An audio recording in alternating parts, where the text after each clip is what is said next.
का हमारा क्वेश्चन क्या कहता है हमें, हमारे पास एक इक्विलेटरल ट्रायंगल है जिसके तीनों कॉर्नर्स पे कुछ कुछ कुछ चार्ज हैं, ठीक है। ए कॉर्नर पे आपका माइनस क्यू, सी पर आपका प्लस क्यू, बी पर आपका प्लस क्यू। मतलब ये दोनों चार्जेस का नेचर सेम है, इसका डिफरेंट है, ये माइनस है और ये प्लस है।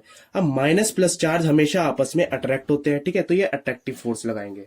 अब प्लस क्यू मतलब जो सी वाला चार्ज है, ये इस पर अट्रैक्टिव फोर्स, ये इसको इधर की तरफ अट्रैक्ट करेगा और बी वाला इसको इधर की तरफ अट्रैक्ट करेगा। अब बताओ इसका रिजल्टेंट फोर्स क्या लग रहा होगा।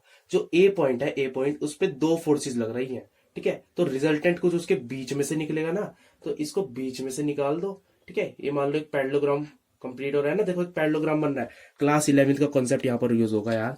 जब कभी भी हमें रिजल्टेंट फोर्स लगा निकालनी होती थी तो हम यूज करते थे पैरेललोग्राम लॉ। अगर आपको आता है बहुत अच्छी बात है, नहीं आता तो आप देख सकते हो मेरे चैनल से, ठीक है, या फिर कहीं से भी देख लो, मुझे कोई फर्क नहीं पड़ता, ठीक है, बस आपको आना चाहिए। चलिए, अब ये दो चार्जेस है तो इनके बीच में कौन सा फोर्स लग रहा होगा, इलेक्ट्रोस्टैटिक फोर्स। और इसका एक फॉर्मूला होता है जो हमें मिला है कूलम्स लॉ से। ये फॉर्मूला क्या होता है, फोर्स इक्वल्स टू के Q1 Q2 अपॉन आर का स्क्वायर, ठीक है। अब निकालते हैं हम force on A due to C. क्या था, के Q1 क्या है अपना माइनस क्यू, ठीक है, अपॉन और Q2 क्या है अपना क्यू। बस इसके खाली साइन चेंजेस है, बाकी और कोई चेंज नहीं है, ठीक है। तो इसका स्क्वायर हो जाएगा, बिकॉज दो सेम चेंजेस, मतलब 2 × 2 कर दो यार, तो क्या होगा 4। और इसी तरीके से मतलब 2 का स्क्वायर भी हो सकता है ना, ये 2 का स्क्वायर, इसी तरीके से के का स्क्वायर अपॉन आर स्क्वायर। अब मान लो इसकी साइड ए लेट कर लेता हूं मैं, तो ए का स्क्वायर, ठीक है। ये अपना force on A due to C आ गया। अब आप निकाल लो force on A due to B, force on A due to B.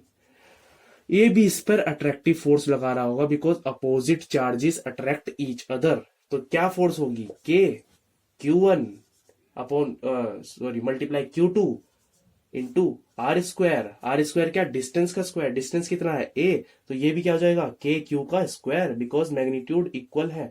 तो दोनों फोर्सेस कुछ सेम सेम आ चुकी है, दोनों फोर्सेस सेम है, तो मैं इनको लेट कर देता हूं F, ठीक है, दोनों फोर्सेस सेम है इसलिए F लेट कर देता हूं।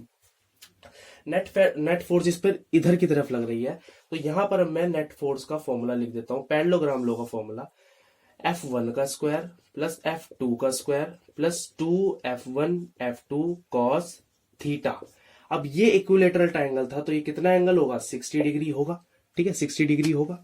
अब F1 की वैल्यू क्या थी और F2 की वैल्यू क्या थी, वो हमें यहाँ पर पुट करनी है, या एक शॉर्टकट अपना सकते हैं। ये दोनों फोर्सेस इक्वल थी, मैंने F नेट करा था, तो F नेट इक्वल हो जाएगा रूट, ये क्या है F का स्क्वायर प्लस F2 का स्क्वायर प्लस 2, ये दोनों फोर्सेस इक्वल है, तो F का स्क्वायर कॉस थीटा, थीटा कितना था 60, कॉस 60, ठीक है। चलिए, F का स्क्वायर कितना हो जाएगा 2 F का स्क्वायर, और ये क्या है 2 F का स्क्वायर, कॉस 60 वैल्यू होती है हाफ, ये 2 से ये 2 गया, इक्वल्स टू रूट 2 F का स्क्वायर प्लस F का स्क्वायर इक्वल्स हो गया 3 F का स्क्वायर रूट में।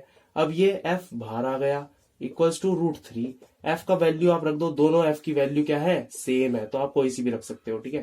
के क्यू का स्क्वायर अपॉन ए का square root 3, that is your required answer. ये फोर्स लग रही थी इस माइनस क्यू चार्ज पे, इन दोनों चार्जेस की वजह से ये नेट फोर्स आपने निकाल ली है। चलिए,